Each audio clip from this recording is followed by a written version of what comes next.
Welcome to the INFOWARS Nightly News. I'm your host, Rob Dew, and today's date is Tuesday, July 24th, 2012, and here's a little look at what we have coming up tonight.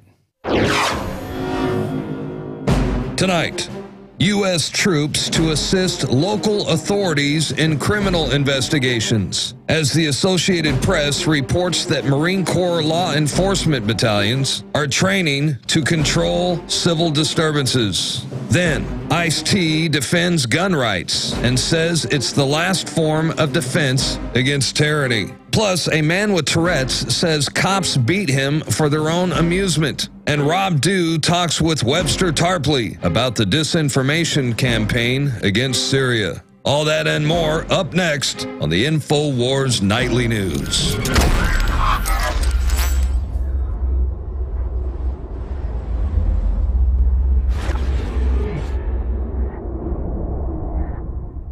All right, as you can see, we have a big show, so let's get started right into the saga that is James Holmes, the so-called Batman massacre. I guess he's just the crazy nut now, but now we've learned that he has DARPA connections in his past. So let's just go over these real quick. In fact, they go all the way back to his grandfather. James Holmes was one of 6 recipients of the National Institutes of Health Neuroscience Training Grant at the University of Colorado Anschutz Medical Campus in Denver. That was found by Wayne Madsen. The medical campus is recently decommissioned site for the U.S. Army's Fitzsimmons Army Medical Center and is named after Philip Anschutz, the billionaire Christian fundamentalist oil and railroad tycoon. Furthermore, Holmes also worked as a research assistant intern at the Salk Institute of the University of California at San Diego. Now, he did this in high school. And the Salk Institute teamed up with DARPA, Columbia University, the University of California at San Francisco, and the University of Wisconsin, Wake Forest, and the candy bar company Mars to prevent fatigue and combat troops through enhanced use of a blood-flowing, dilating antioxidant flavanol found in cocoa. So they made this magic chocolate that would keep troops going all the time. And so there's your first DARPA connection. The second one, in addition, James's father, Dr. Robert Holmes, worked for the San Diego-based HNC Software Incorporated, a company that worked with DARPA to develop chronic neural networks that enable machines to translate oral and visual stimuli and stimulate human thinking. But it doesn't stop there. The Holmes family appears to have deep connections to the military-industrial complex. Lieutenant Colonel Robert Holmes, grandfather of James Holmes, was a Turkish language graduate of the Army Language School, and later the Defense Language Institute in Monterey, California, the same installation, incidentally, where alleged 9/11 hijacker Saeed Al-Admi supposedly trained. So you got all these deep DARPA connections with James Holmes. You see him in court. His eyes are bugging out of his skull. He looks totally detached from reality. Nobody seems to be questioning that, at least in the mainstream media. Everybody else is wondering, what's this guy on? But, of course, there's nothing there. Now, ABC News, right when it came out, they reported, and it was on Drudge, it said, "Mother, you have the right person." And then it also said he's a member of a Tea Party. Well, now Politico is reporting Holmes' mother suggests ABC News mischaracterized her statement. And she was awakened by the media. Basically, the reporter asked if Arlene Holmes was my son, James Holmes. This is Arlene talking, who lives in Aurora, Colorado. I answered, "Yes, you have the right person. I was referring to myself." Then they ran with that headline, "You have the right person," trying to imply that she knew that this guy could explode at any minute, and they finally caught him. Well, in that very same article that ABC listed that information, they initially suggested the suspect might have connections with the Colorado Tea Party Patriots. The report was based off a single web profile of a man with the same name and was inaccurate. ABC News and one of its reporters, Brian Ross, later apologized for the mistake. So they're really quick to run out there and say, oh, he's a Tea Party. His mother knew that he was crazy, trying to keep that narrative alive and going forward so no one would question the initial story. And then you have the cops coming out saying no one else is involved, but you have eyewitnesses saying there were second shooters. There was a gas canister that came from another location. The lights and the projector went off at the same time while the shooter was in the process of shooting people. So this thing, of course, stinks to high heaven.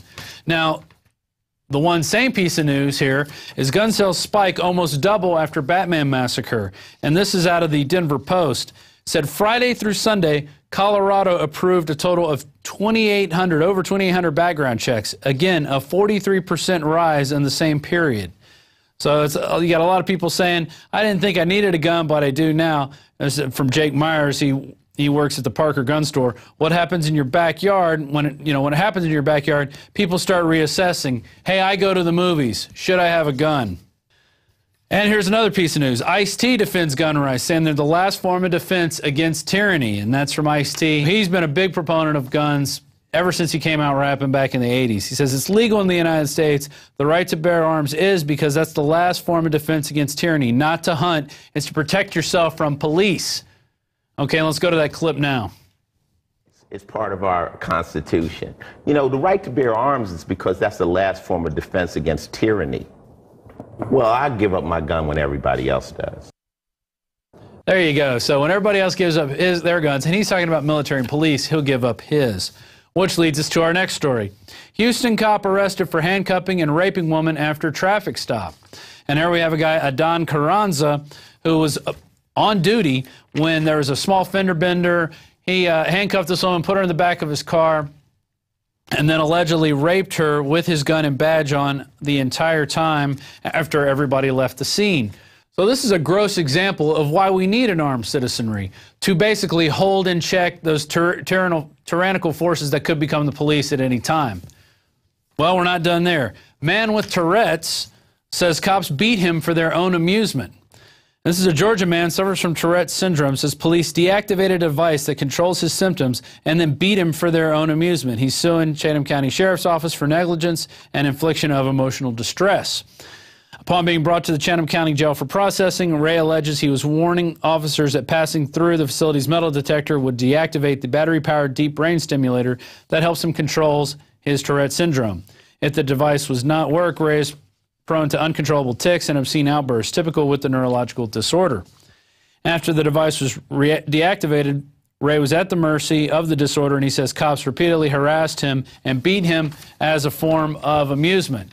So there we've just shown you a couple instances of cops just overstepping their bounds.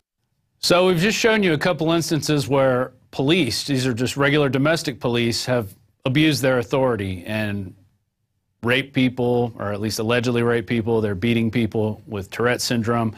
Later on in the show, Melissa Melton's going to cover the situation in Anaheim where after a young man was shot, people wanted to find out why they shot this unarmed man.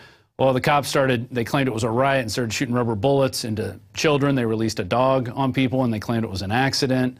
You know, the dog accidentally climbed out of the car and went chasing people down. You know, I guess that's how it works in police world.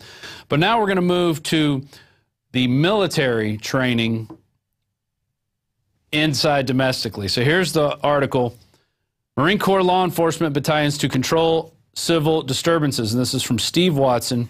Troops to assist local authorities in criminal investigations. Units of hundreds of military police officers trained to investigate crimes have been created by the Marine Corps and will assist local authorities in securing crime scenes, building cases, reports the Associated Press.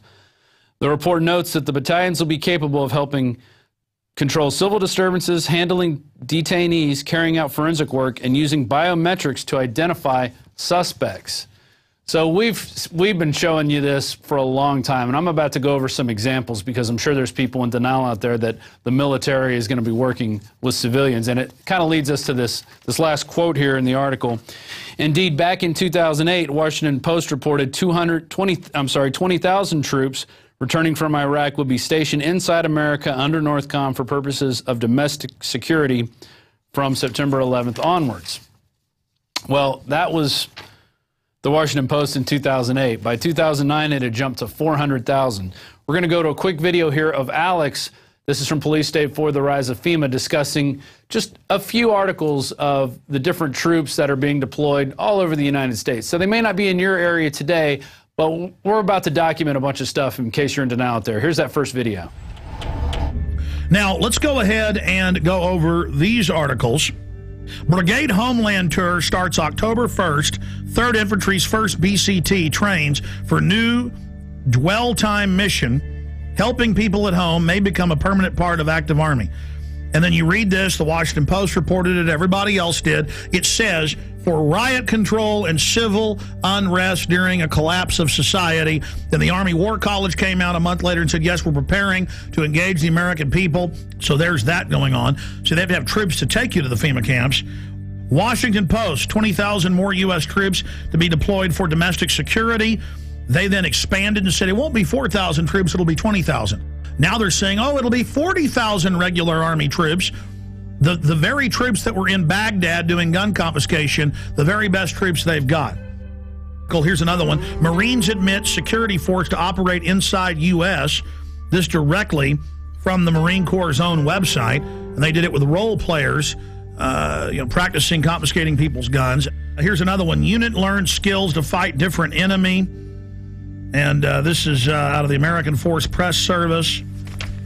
See, this is all part of acclimation. And then in a four-state area in the Midwest a few months ago, there was a report about the Army suddenly locking down parts of cities and then the disgraced Governor Blagojevich announced about 5 months ago, before he had that big scandal, and we played the newscast here where he said we're going to have the Army go door to door confiscating guns in Illinois. So that's just a few articles, and that's just one section of the film, Police State 4, The Rise of FEMA, which we have at our INFOWARS shop. And I just want to go over a few more articles here in case you're still in denial.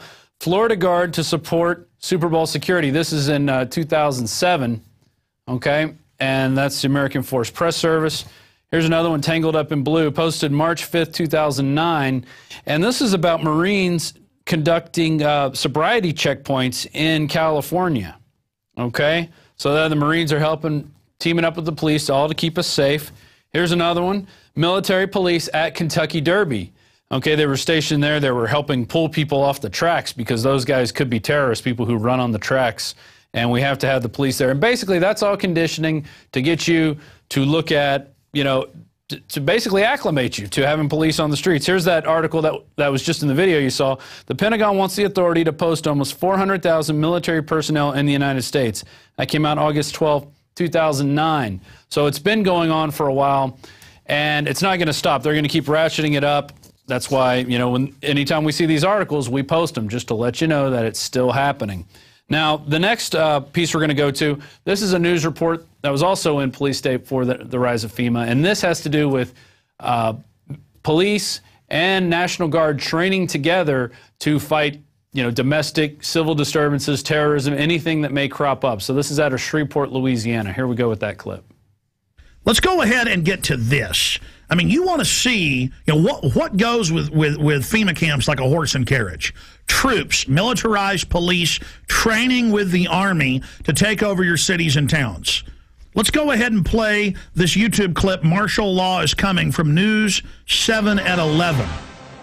The scenario was a fake, but the pepper spray and billy clubs used to break up this riot were definitely real.